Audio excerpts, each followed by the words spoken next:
Sorry? I said, what a great conference call we had today. Yeah. Oh my gosh, yeah. Madam Mayor, members of council, a couple of months ago when all the knowledge and the ability of the COVID vaccine to come to fruition and the ability to be able to provide that to the community, we were one of the few municipalities, one of the few services that submitted requests to actually be a provider. Our goal was to treat it a lot like the Freeman Auditorium COVID test.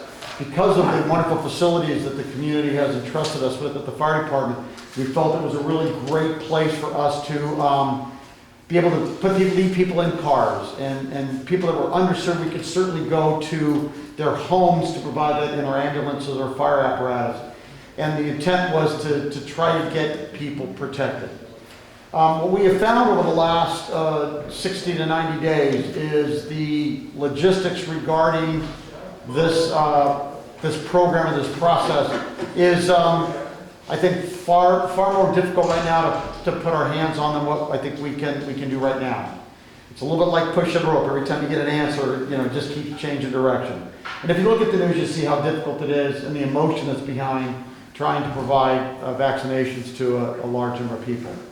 My recommendation is that we continue to steadfastly be able to provide services to this community, and that we do consider the council, through Ms. Vernon and the firefighters, we have the people that can give the shots. The medical advisor is on. We are a licensed facility to provide that. The problem is, to be quite frankly honest, in the funds to ensure that we have the staffing on site, that once you open a Pandora's box and say that we are going to provide, say, vaccines on Saturday, so whatever that number is, that we can't be interrupted. Right now, all of our crews are out on calls. And so we can't start something that we obviously cannot complete. We have reached out to a couple of different sources to try to get funding so that we can bring people on overtime in to maintain that. And at this point, those funds have not been made available. They're attending right now, I think, for not just this region, but the whole state.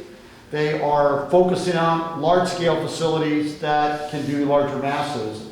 But I do believe that very soon, whatever that looks like, they are going to, if they have any common sense, to try to get this out into other agencies. So 100 people that we can do in 4 or 5 hours is 100 people that we didn't have 4 or 5 hours ago.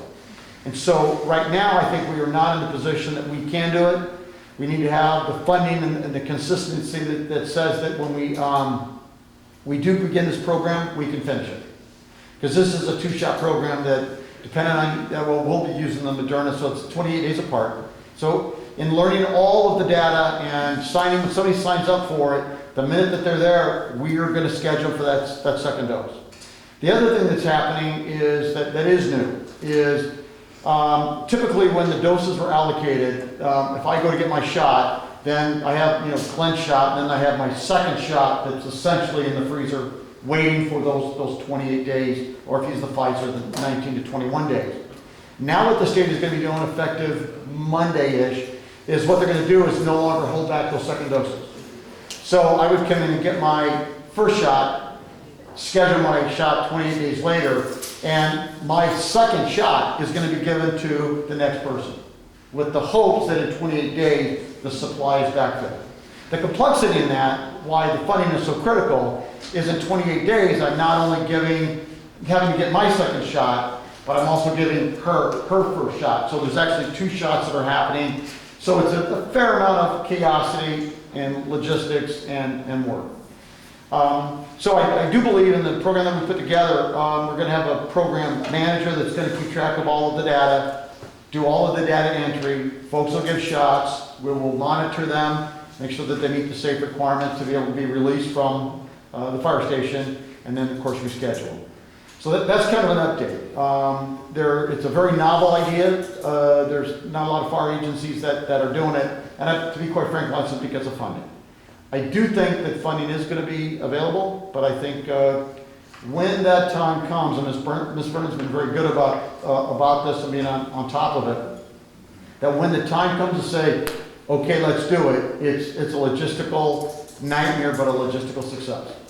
One of the things that I've been very vocal with the state about very early on was for essentially every disaster that occurs in the United States, firefighters are the ones that fix it. Whether it's fires, whether it's hurricanes, tornadoes, pestilence, locusts, doesn't matter what it is, these FEMA teams are the ones that can come in, made up for the most part of firefighters that are specially trained in logistics. I've been fortunate to have served on a Type 1 overhead team, love the system, and I think that's more of what I think needs to happen to get more shots in the arms as quick as we can. So I would encourage the city of Kirby to pursue this, to continue this, and to be excited about it. And hopefully we can get, as time goes on, the shots that we need and shots in the arms.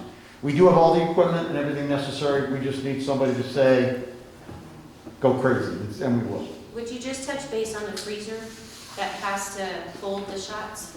Yeah, there are, what we are going to be doing, our plan is we took a commercial freezer at the Kirby Fire Station, Station 131, when that will be essentially gutted. It's a C shift fridge, that'll be gutted. We have the temperature gauge thermometers, all the data temperature gauges that ensure that and warn if temperatures are not maintained, and all of that. We have the data logger, we've got everything that we need.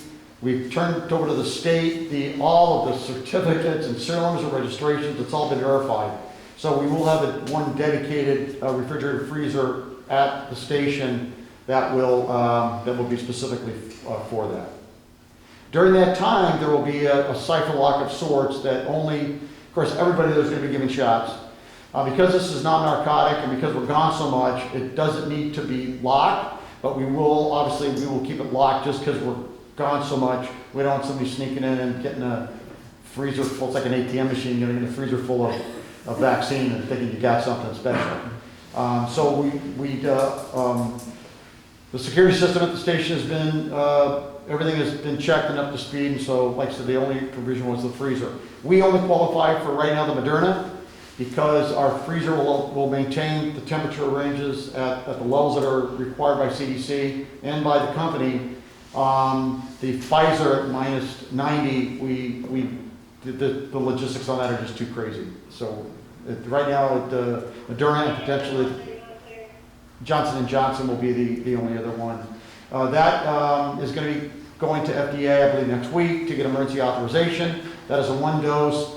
It just needs to be refrigerated.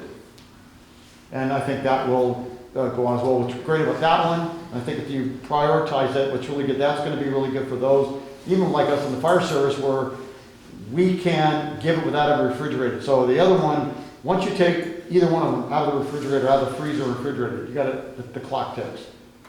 With the Johnson & Johnson, it's a little bit more forgiving in that respect, that it's a single dose of vaccination.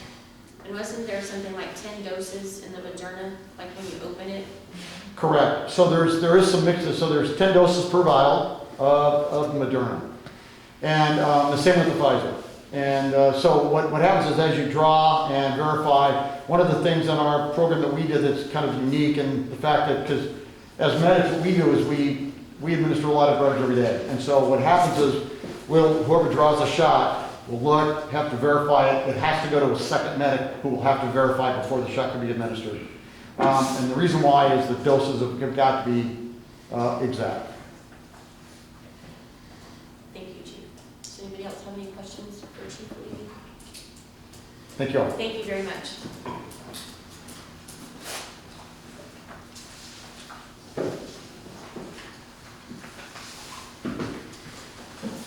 Gina's making me spray like I have germs. I forgot. Mayor, if we make this motion to accept this, how long will it be before we can be able to start to, There's really no action on it tonight. It's just an overview, because unfortunately right now, the biggest thing right now is funding and manpower to fund, right, or okay. funding for manpower. But Chief Levy has all the information, and so Monique and the Chief Okay. have been working together, so we know what's needed. They were talking today on the call that there was like $227 million that, was it 227, right? 227 million. 227 million has been allocated for COVID, and I don't know where it's gonna go. You set statewide for COVID implementation of the vaccine. The problem with a large amount of dollars like that is very often cities and counties will hold back, and every county gets to manage the monies that they get. So you may have, say, Comal County may manage that money in one way and how they use it. Guadalupe may do it another way, and Barry may do it another way. And we'll be talking about that later down on the agenda, so Yeah. that'll be. So, I'm hopeful that I think that the dollars and if if the goal is truly get shots in arms so that we can get back to as normal as we can, then I'm really excited for the opportunities that, for the whole state, but certainly for this area, certainly. Well, I mean, the reason I asked was, you know, I know there's time, and are we gonna have to wait to call the council meeting to approve it? If we get it, and, you know, get the funding and get the manpower and everything else? Or can we go ahead and, once we pass it, and then once we get it, start distributing? But there's nothing to approve yet. Exactly. There's nothing to approve. We have to get the funding first. Well, I understand that. Yeah. I mean, That's what I'm asking. So it's gotta come back to the council again, so it may take 2 weeks, once we get the funding. it may we can take get even started. longer. Yeah, I understand that, that's what I'm asking. And let me, on the process of what we've done now, just so you're aware, is if I got notified by the state that they said, Kirby, rock on, here's the resources we're gonna do, here's the amount of dosage you're gonna get. One of the things I can tell you is it has to do with vaccine allocations. So they're actually working usually 2 weeks in advance. Okay, that's what. So what will happen is we're at week, I think, 5 of the state getting vaccinations. And so they're working on, they still don't know what the allocation will be for the 18th, or for the 27th, or for end of February. Okay.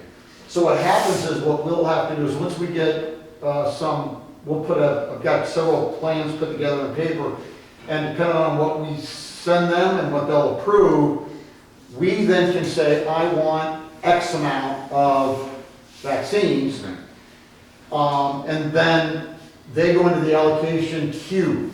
So we will have plenty of time to come back to this body to be able to make sure you're totally on board. And the other thing is, just again,